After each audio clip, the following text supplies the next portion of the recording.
Well, let's get into it. Let's get into it. Anthony Davis was traded to the Los Angeles Lakers for the New Orleans Pelicans on Saturday. He was traded for Lonzo Ball, Brandon Ingram, Josh Hart, and 3 first-round picks by the Lakers, including this year's 4th overall pick.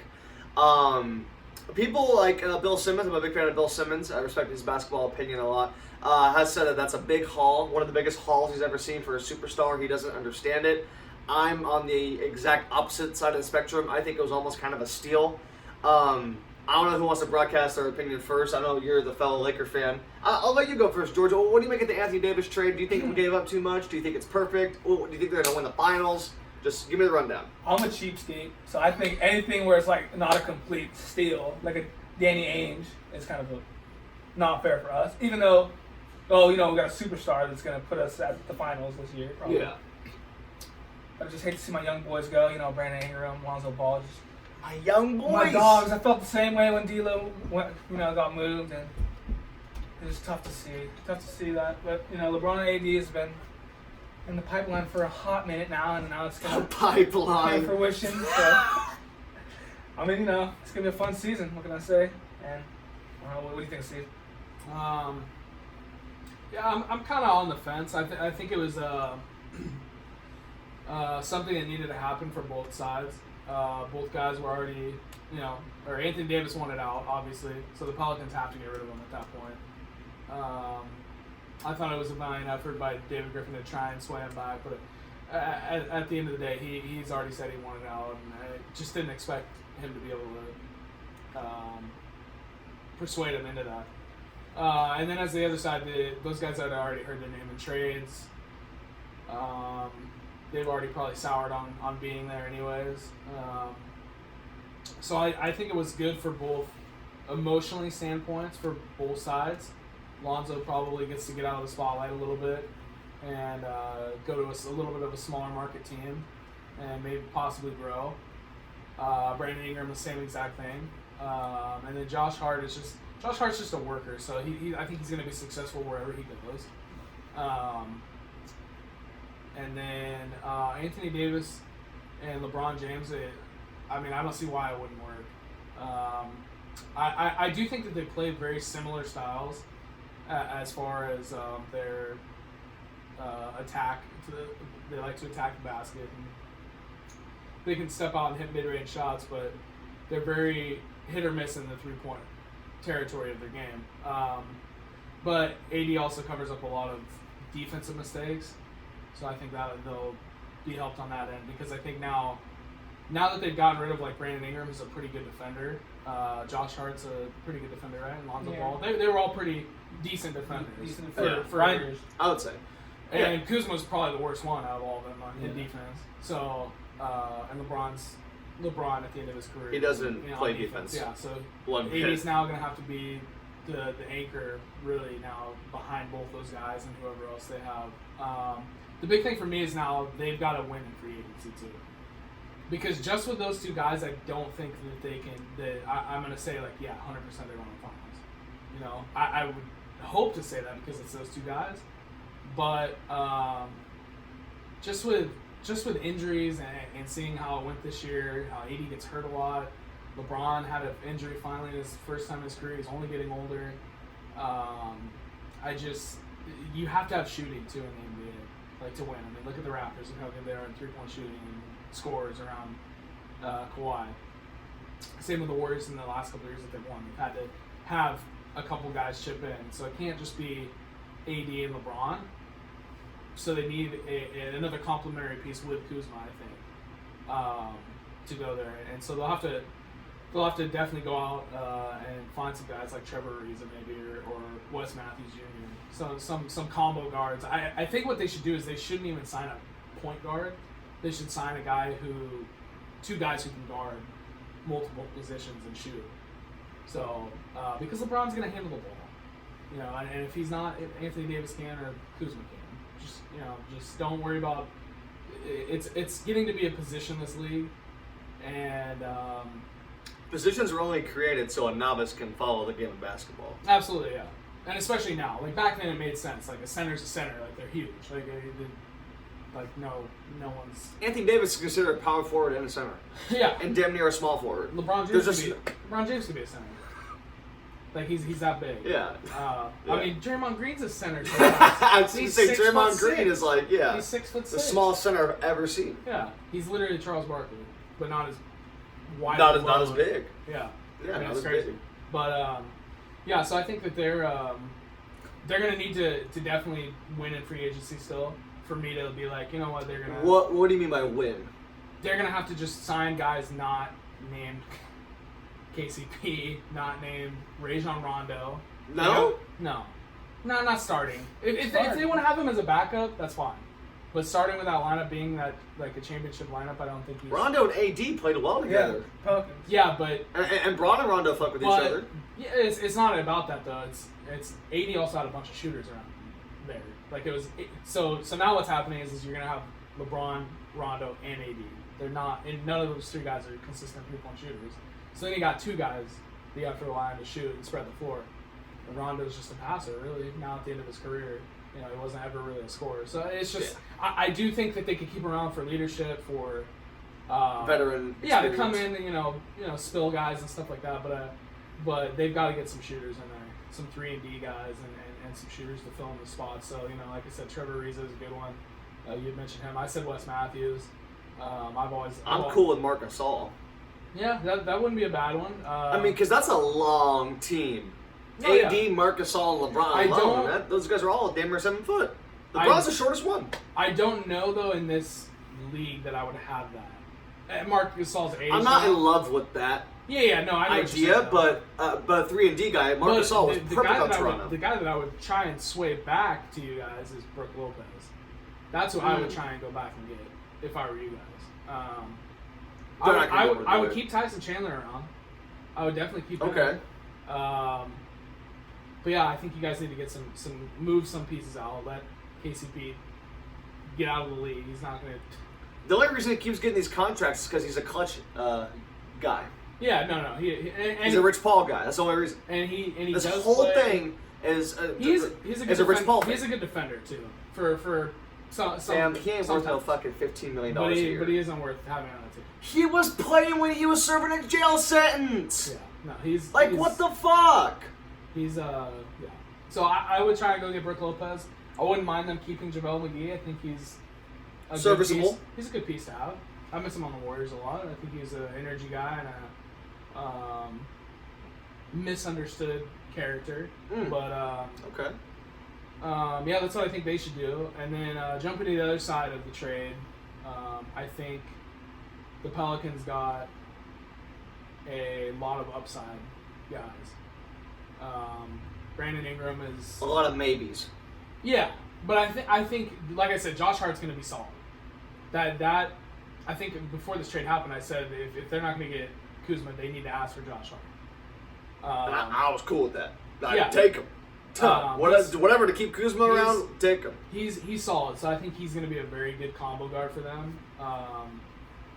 And then Lonzo is still, even though he's not having a great career, he's still having an okay start to his career. He's going to find his. He'll get better. He'll find his pocket. He's going to find it. He'll find it. Him and Zion? Tough. I think this is where Ingram takes off. I've been high on him for a long time, and I really do think he. Looks takes like off. he's been high on the court for a few years himself. That too. I think he's going to take off there, but I don't know what they do with the 4th pick. I don't know if they try and flip it, or they could try and somehow trade Drew Holiday in that 4th pick for something. I don't know. I am hearing that they're floating that for Bradley Beal. That's what I'm hearing. It's not a bad thing, but that's not enough. That's saying that they want to.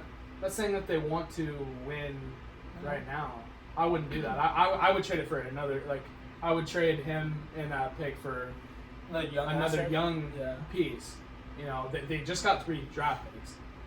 Well, they'd be trading 1 away there this year. But if they can go out and they can get I don't even know what they would go after, but if they can get another pick back and another young guy back, then that would be what they do. Because the thing is me as a person would want to keep Drew Holiday because of how good he is, But you can't do that to him. Like he's getting older. He needs to be compensated, and he re-signed with New Orleans because of Anthony Davis. Yeah. It was the only reason he. He said that. Yeah, it's the only reason he re-signed there. So let him go. To be honest, trade him somewhere. I would ask him. I'd be like, hey, where do you prefer to go? Like we're trying to help you out a little bit here, but also help us out. I think that's always the right thing to do because you know what, he helped them out. So yeah, I think the Zion Williamson thing's gonna happen, of course. So I think they're gonna be good. Yeah, I think they make the playoffs. I think they're 8th seed or 7th or 8th seed. I think they're gonna be exciting basketball to watch. I think Lonzo Ball and Zion are gonna be a nice tandem with Brandon Ingram. I think Brandon Ingram's gonna step up and be a big player for them and a big scorer. And then Julius Randle, I think, is testing the free agent market. Yes. I think he should come back with that team. A lot of these guys, I hope they come back. Yeah. I think Julius should come back. And He's not going to. Though. Crazily enough, what I would do with him is I would trade Drew Holiday and not pick for something, and then I would sign D'Angelo Russell and put him back and put him technically with the guy that he got traded for, Lonzo Ball, but. But doesn't BI already play what Russell plays? Brandon Ingram? Yeah. No, Russell's a point guard. Yeah, but they're still both shooters. They're still both kind of spread the floor. But I don't need two of those guys. Ingram's more of a slasher, he's so tall you can just put Russell's it over. better than Ingram. Yeah, but Russell's better than Ingram. Potential-wise, not potential-wise. I'm talking about right now. Right now, Right now, yeah. Russell's better. You guys really think Brandon Ingram's going to just be this transcendent player? I don't see it. He should be. I don't see it at all. He's been a total bust. He's been getting better.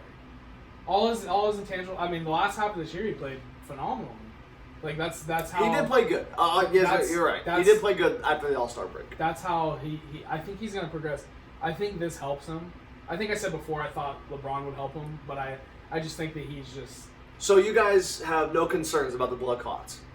They what's it called? It's not a medical issue. I don't give a fuck. You don't think blood clots can come back? I mean, he's 20. He's my age. It was a shoulder injury. It was caused by a shoulder injury. They said it was medically cleared. It is not a medical thing. That's why the trade happened. If they weren't cleared, they would not have done that trade. To me, they threw in not only Lonzo, but they're going to throw in Lonzo to get rid of LeVar, and Lonzo hasn't lived up to the hype. But they only did that because of the blood clots, in my opinion. No, that's why I'm surprised the Pelicans didn't take. That's not enough for AD. They had to have made sure that was all right. Yeah, because that's not enough. 3 picks and that's not enough. And the thing is, people aren't talking about, and this was one thing that I'd love to talk to Bill Simmons one day. That he was talking about in his podcast was the fact of he didn't mention it. Those are going to be late first round picks if the Lakers are in the conference finals, NBA finals. Those are going to be 25 through 30. That's what I'm saying. They're not important. That's not a good trade. I'm saying if they have any question about Brandon Ingram not being healthy, that's a terrible trade because they're basically getting Lonzo Ball and Josh Hart. You don't think maybe David Griffin owes Rich Paul one? No, I don't think so either. But he's not going to. Okay, if technically if that were to ever get leaked, he's never gonna have a job again in the NBA. So why would he do that? Oh, bullshit! Agents and GMs open people No, off. Rob Pelinka has made some of these moves, in my opinion. LeVar kind of confirmed it because LeVar, now that Lonzo's gone and whatnot, looking at his Undisputed interviews from a couple weeks ago, he was like, yeah, I was talking to Magic. Magic told me I don't have power. This Tim Harris dude has more power, and he's Tim Harris, not Magic Johnson. No, I don't. So I trust what LeVar has to say, and the fact of Pelinka doing favors and drafting certain guys because he owes people, that's a real thing. Here's what I'm going to say about that, though. That just proves to me the point that Magic Johnson is more of a snake than everyone wants to say. He's telling LeVar Ball shit. Hold on. You're going to tell some guy who's ruining a team, stuff like that, who's not even in the team? That's bad. Hold on, though. That's bad. No. Hold on. Who leaked the Luke Walton firing stuff then? Rich Paul? You don't think it was LeVar Ball? Fuck no! I think Rich Paul the whole season. No. I think it was Dell Demps on the trade with AD. What Dell Demps have to do with Luke Walton? No, I'm saying on the trade. Like all the leak stuff that happened. Oh yeah, that was all Dell Demps. That was all Dell that. Demps. That was all Dell that. Demps. Yeah, all that. And then I think the Luke Walton thing was. I mean, that could have been anyone. Magic could have. I mean, if Magic's telling LeVar Ball stuff, he's telling everyone stuff. That's the most surprising part to me is that and I mean, obviously, his thing with First Take today was, kind of gross and whatnot, but we don't have to touch on all that. But, like, I can kind of tell the difference in LeVar when he's trolling me and when he's being serious about his son and the Lakers or whoever. And that was an Undisputed interview he did. It was like 15, 20 minutes long. I mean, he was just spilling the fucking tea on the carpet about the Lakers. And I believed him. I'm not saying that's not Because Lonzo was Magic's guy. Lonzo was supposed to be the next Magic. And this is why I call him a bust. Let's just, plain and simple, cut and dry, he was supposed to be the next guy. He was supposed to be the next transcendent point guard for the Los Angeles Lakers. It didn't work out. They didn't give him much of a chance. I'm cool with the trade because we have Anthony Davis. But why wouldn't he go tell his dad stuff? I mean, that's his son that he pretty much said, I'm handing the franchise to you. Granted, we're going to go try to get LeBron. We're going to go try to get AD, Kyrie, whoever the summer after LeBron. But you're still the guy. You're still my point guard. So why wouldn't Magic tell LeVar? That doesn't seem that crazy to me. Because LeVar isn't in that organization at all. Just because but that's still his boy. Just because that, though, LeVar is a wild and loose cannon, and he should know that from a business standpoint. You do not tell someone like that anything. Someone totally paid LeVar to fall back for a little while. Oh, because he wasn't in the media for about a year. 100%. I think it was at all. He did not one interview. I think there was a few things. I think one, Lonzo wasn't doing very well. Two, LeAngelo stole and had the huge thing with that. Yes. So I think that made pulled him out of UCLA. I think that made him like kind of shrink back a little bit, like, oh boy, like my son's a thief now and a criminal. And then even though he said it's cool. Yeah. And then LeBron. I think maybe someone overshadows it too. A Rich Paul, a Maverick, someone hit Zaire. Maybe. We ain't coming unless you fall back. I don't know. But like I said, if Magic Johnson is telling LeVar Ball stuff, something's wrong.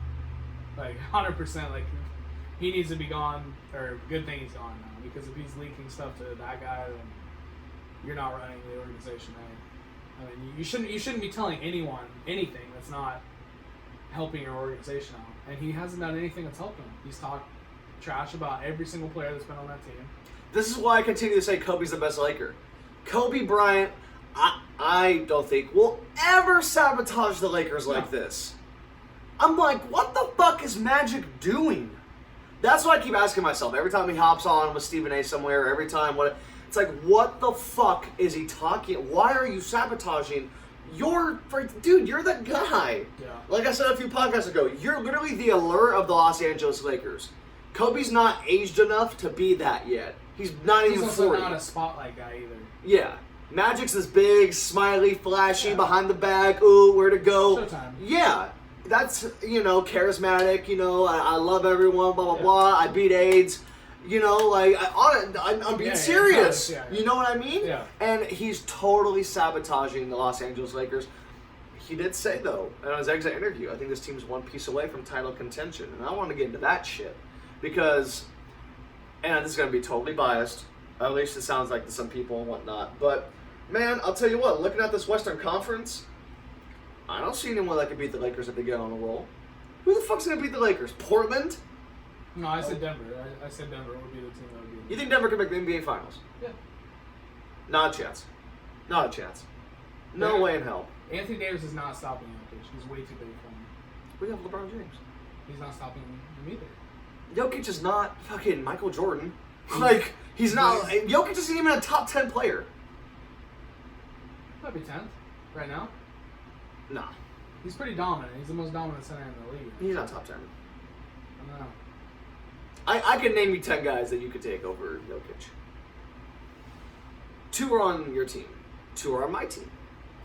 Yeah. I got 4. James Harden. I'll take him.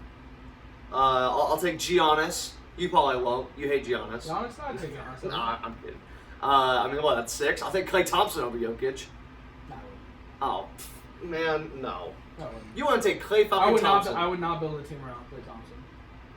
He's not a number 1 yet. He's a number 2. You think Jokic is number 1 guy He's the number 1 guy on that team. on that team? Yeah, and that's why they were What so have they good. done? They beat the Spurs. That's a That's good